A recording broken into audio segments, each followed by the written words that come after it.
Hi dear friends and subscribers, welcome to the Cricket Happening Show.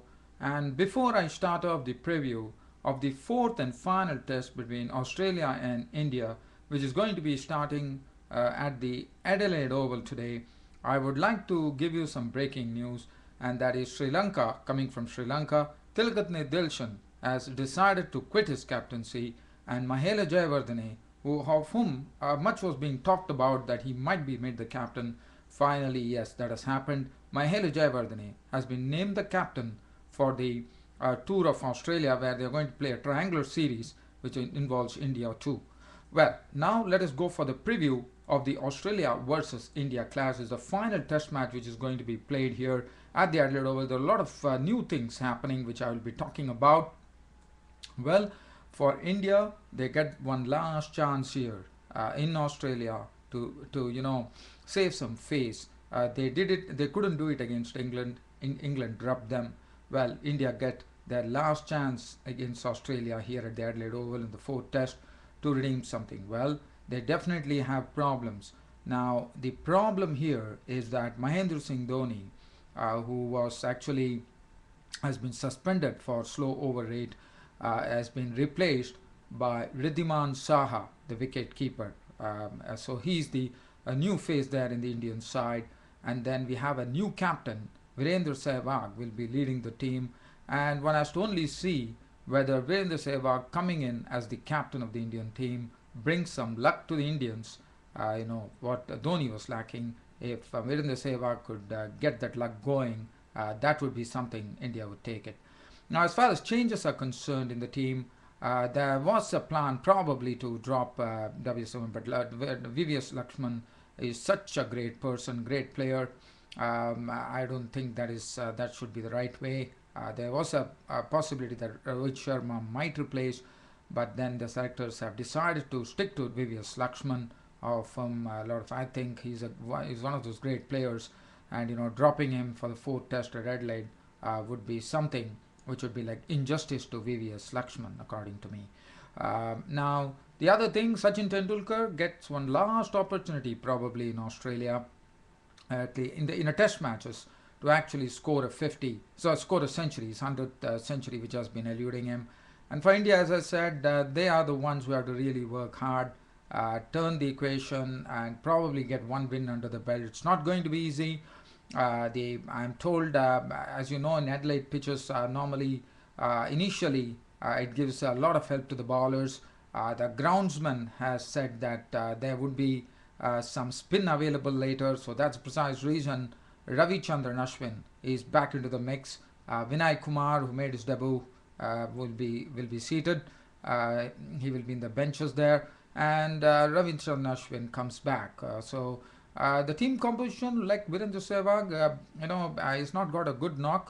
Probably as a captain, he would like to get a century on this pitch. And India has a good record in Adelaide. They have not lost any test matches. They have just won one and drew one. Australia, they don't have a very good record in Adelaide Oval, I would say.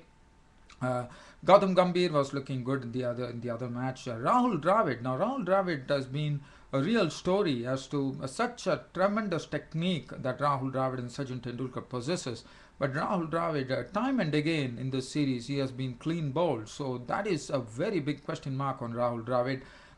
He needs to get over that problem of getting clean bowled. He needs to guard his stumps, and that's what is going to be very interesting to see.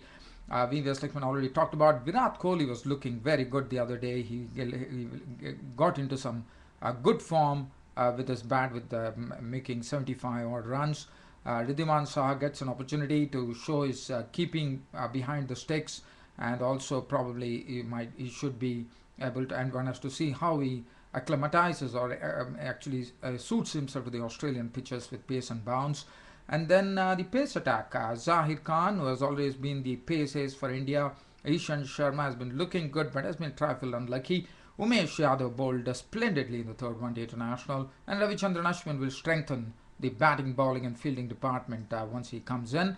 And for Australia, as far as they are concerned, the changes is Nathan Lyon is back, as there could be some spin, and Mitchell Starc is the man who's going to sit. So the attack would be manned by Peter Siddle, who has been every time Michael Clark has actually given him the ball in a particular spell, he has come and struck, and that has been something a great feature for Peter Siddle. Ryan Harris, one of those wonderful bowlers, and Ben Hilfenhaus, who has been had a very successful Test series after coming back into the Australian side after injury. And for Australia, David Warner is coming on that heels of that very wonderful knock that he played there, 180 odd runs. So he would like to carry on. Ed Cowan has been looking very impressive, and he says that with Shane Watson coming in, Ed Cowan probably feels that he has to do much more than that to keep his place there. Sean Marsh, Sean Marsh is going to be the question. So this match, one would be watching Sean Marsh very closely, whether Sean Marsh can get a big score under his belt, because it's high time that he really flowers in this particular Test match. Ricky Ponting, Michael Clarke, both are in some good form, so they are the veterans of Australian cricket. And Michael Hussey has been doing very well. Michael Hussey has not been in wonderful form, but definitely has been doing well. Brad Haddin, another mark after Sean Marsh. Brad Haddin is another one who has not got a single 50 in this particular Test match, and has not got any good score. So he's the one who has to fire. So all in all, it looks like to be a very interesting match for India. The onus is on India, because India has to save some face here by putting up a good show. Lest, as I said, they can at least avoid what happened in England, where England drubbed India. But whether India can really do that, that remains to be seen. As I said, the only thing that could assist India could be the luck factor. If that luck factor goes India's way, probably with Virendra Sehwag coming in as the captain, things could change for India. So that is as far as the preview of the fourth and final Test here at the Adelaide Oval is concerned. Adelaide Oval in the past, as you know, has been somewhere that people used to amass a lot of runs, and slowly the nature of the pitch has changed over the years, and it helps the bowlers early on, and then the groundsman says on fourth and fifth day you could see some turn on the wicket too. So that is what it is. And other than that, well, Tilakendra Dilshan, just talking about Tilakendra Dilshan actually quitting as the captain.